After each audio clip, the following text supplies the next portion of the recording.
Hello, and welcome to Paul Britt's Coach's Corner. I'm Paul Britt, and this is my Coach's Corner. Before we proceed, we cannot go anywhere without mentioning our sponsors.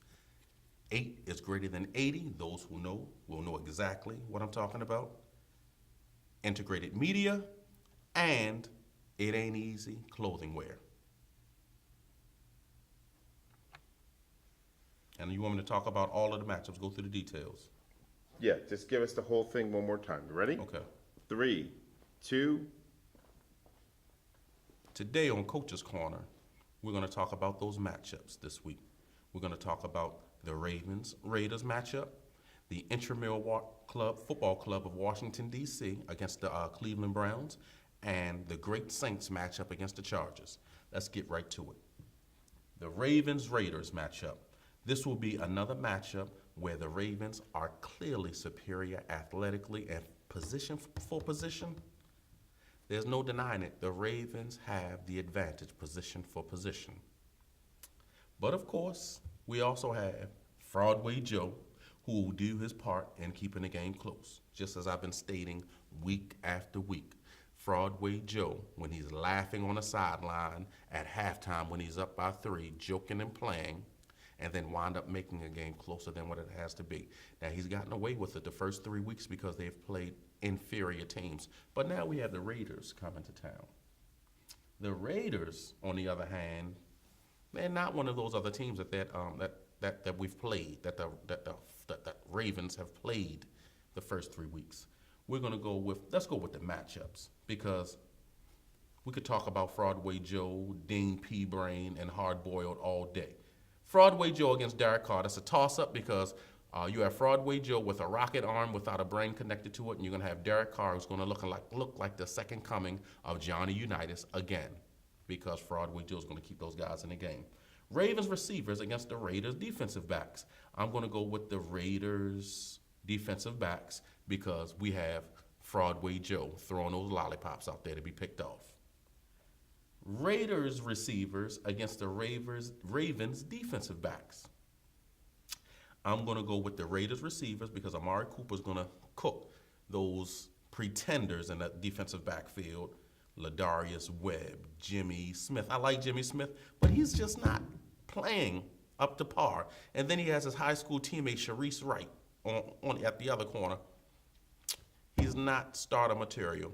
Like the guy, but he's special teams at best. So again, I'm going to go with Amari Cooper shredding them.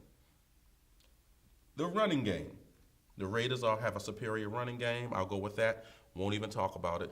The Ravens' archaic running schemes, along with Mark Trestman, who hasn't been able to keep a job anywhere except with the Ravens. Coaching. I'll just say this.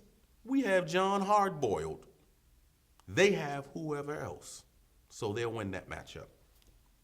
Bottom line is, this is in the first 3 weeks. The Raiders will win this game 26-16.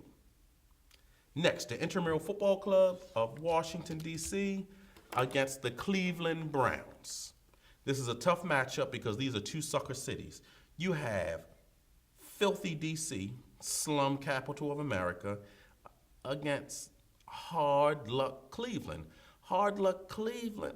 They won a basketball championship. They backed into one. But even a broken clock is right twice a day. It won't happen again. The Browns, let's go with Kirk Cousins against Josh McClown. I'm going to go with a wash because both of these guys are going to do all they can to keep the other guy in the game.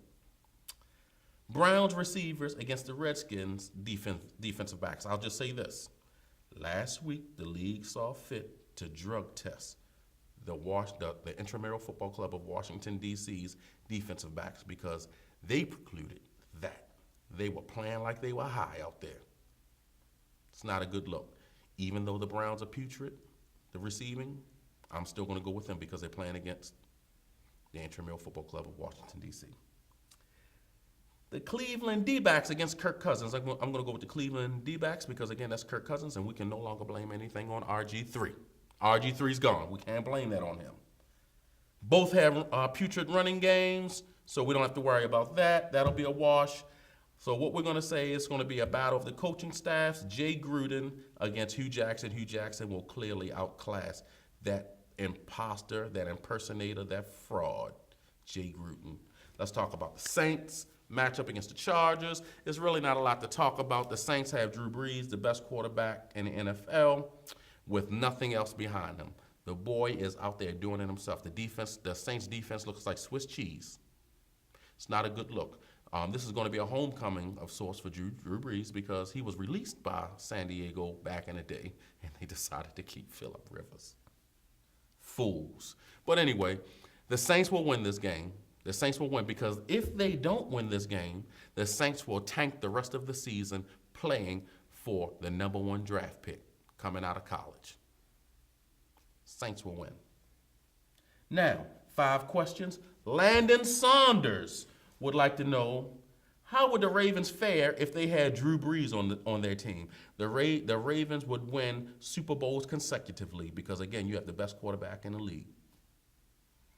Rhonda Young wanted to know if the birth of Joe Flacco's daughter would be a distraction. I'll just say this, Joe Flacco is a distraction. He stays distracted. So nothing can make him more distracted than what he is now. As a matter of fact, he may even focus a little more. Wade Seaton would like to know, is Joe Flacco elite? Hell no! By the way, Cardinal Gibbons is closed. They're closed for a reason, Wade Seaton. Christian Allen would like to know, are the games over-officiated or are the games being fixed? I'll just say this. Las Vegas, they don't keep odds for nothing. You remember the Super Bowl that the Ravens were in when they were blowing the point spread? The lights went out, and then things tightened up a little more. I'll let you all decide. Paul Britt Jr. would like to know, how will the Saints fare this season? This game against the San Diego Chargers is pivotal. So this game will determine the rest of their season. I detect that they're about to go on a run. A chugga, chugga, chugga, chugga. Like that diesel engine, we start slow. But once we start moving, that's it. Pluggy T. In America, we play football with our hands. We throw the ball with our hands. We don't kick the ball with our feet. That's our football. That's it, guys. But tune in next week. Wait till you see what I have for you guys next week. This one's going to be extremely special. You don't want to miss this one. Again, thanks for tuning in. Peace out.